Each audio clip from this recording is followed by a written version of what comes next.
முதியோர்களின் வயது மற்றும் நிலை எதுவாக இருந்தாலும் அவர்கள் உலக நம்பிக்கையின் வாழும் அடையாளங்களாக இருக்க அழைக்கப்படுகிறார்கள் என திருத்தந்தை 14ஆம் லியோ அவர்கள் வெளியிட்டுள்ள செய்தி ஒன்றில் தெரிவித்துள்ளார். வருகின்ற ஜூலை மாதம் 27ஆம் தேதி ஞாயிற்றுக்கிழமை கொண்டாடப்படவுள்ள உலக தாத்தா பாட்டி மற்றும் முதியோர் நாளை முன்னிட்டு நம்பிக்கை தளராதோர் பேர் பெற்றோர் எனும் தலைப்பில் வழங்கியுள்ள செய்தியிலேயே மேற்கண்டவாறு குறிப்பிட்டுள்ள திருத்தந்தை 14ஆம் லியோ அவர்கள், வாழ்க்கையின் சவால்களால் வடிவமைக்கப்பட்ட முதியோர் நம்பிக்கை மற்றும் விசுவாசத்தின் வலிமை வாய்ந்த சாட்சிகளாக உள்ளனர் எனவும்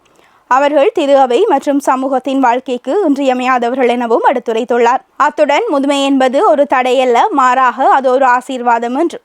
பலவீனத்திலும் வலிமையை காட்ட கடவுள் அதை பயன்படுத்துகிறார் என்றும் குறிப்பிட்டுள்ள திருத்தந்தை 14ஆம் லியோ அவர்கள்,